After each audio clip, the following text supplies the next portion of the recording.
নমস্কার। এরুচর্চায় সকলকে স্বাগত।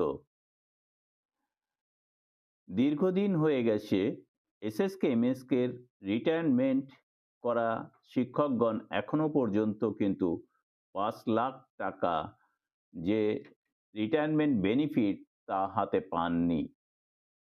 আমরা এর আগে দেখেছি যে রাজ্য থেকে জেলায় টাকা এসেছে, তাও অনেকদিন হলো, এবং জেলা থেকে শিক্ষকদের অ্যাকাউন্টে এখনো পর্যন্ত আসেনি। শুধু শিক্ষক কেন, একাডেমিক সুপারভাইজারদেরও রয়েছে, তাদের অ্যাকাউন্টেও এখনো পর্যন্ত টাকা আসেনি। তাই এই ব্যাপারে বাঁকুড়া জেলা কিন্তু সবার আগে এগিয়ে রয়েছে। অন্যান্য জেলার খবর এখনো কিন্তু সেই মতো পাওয়া যাচ্ছে না। তো আমি একটি ভিডিও করে জানিয়ে দিয়েছিলাম যে শিক্ষক নেতৃত্বগণ যদি একটু উদ্যোগী হন তো এই বিষয়ে ভালো হয়। এই ব্যাপারে ধন্যবাদ জানাবো বাঁকুড়ার তপন মুখার্জি মহাশয়কে এবং অবশ্যই নদিয়ার সজল মুখার্জিকে। এরা দুজনেই জেলায় উদ্যোগ নিয়েছেন। বাঁকুড়াতে হয়তো শিক্ষকদের অ্যাকাউন্টে টাকাটি পৌঁছে গেছে, আর নদিয়া জেলার খবর দিয়েছেন বা নদিয়া জেলায় যোগাযোগ করেছিলেন সজলবাবু। তো তিনি যে যোগাযোগ করার পর একটি মেসেজ করেছেন, সেই মেসেজটি আমি আপনাদের সামনে তুলে ধরছি, তাহলে বুঝতে পারবেন। তো তারপরে আমি বাকি আলোচনা করছি। নদিয়া জেলার এসএসকে এমএসকে সেপ্টেম্বর পর্যন্ত রিটায়ারমেন্ট করেছেন যারা, তাদের ৫,০০,০০০ টাকা রিটায়ারমেন্ট বেনিফিট কবে পাওয়া যাবে এই বিষয়ে নদিয়া এসএসকে এমএসকে থেকে আজকে খোঁজ নিয়ে জানতে পারলাম। এই আজকেটি হচ্ছে গতকালের কথা। প্রসেসিং এ আছে এবং প্রসেসিংটা অনেক লম্বা।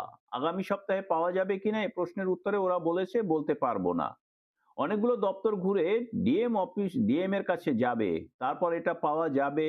আজকে এই বিষয়টা ওদের পক্ষ থেকে জানানো হয়েছে, অর্থাৎ তারপরে এটা পাওয়া যাবে। আজকে এই বিষয়টা ওদের পক্ষ থেকে জানানো হয়েছে। যদিও যদি রিটায়ার পারসন যারা আছেন তারা যদি আসতে চান তাহলে সামনের সোমবার অথবা মঙ্গলবার একটা কর্মসূচি করা যেতে পারে, কিন্তু অবশ্যই সবাইকে আসতে হবে বিষয়টা ভেবে এবং সকলের সঙ্গে যোগাযোগ করে কোনো একজনকে দায়িত্ব নিয়ে বিষয়টি সংগঠিত করতে হবে। আমি সেক্ষেত্রে থাকবো এবং আমিও অনেককে থাকার কথা বলবো। এখন অনেকেই যে কোনো সময় আসতে চায় না, সেই জন্যই এই কথাগুলো লিখলাম এবং বললাম। ধন্যবাদ সজল মুখার্জি, শিক্ষক এমএসকে। তো আমিও সজলবাবুকে ধন্যবাদ জানাচ্ছি, তিনি উদ্যোগ গ্রহণ করেছেন এই ভেবে।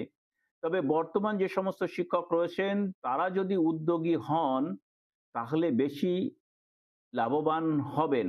কারণ যারা এখন শিক্ষকতা করছেন তারা আগামী দিনে রিটায়ার করবেন, তো তাদেরও কিন্তু এই ব্যাপারটা নিয়ে ভোগান্তি হবে।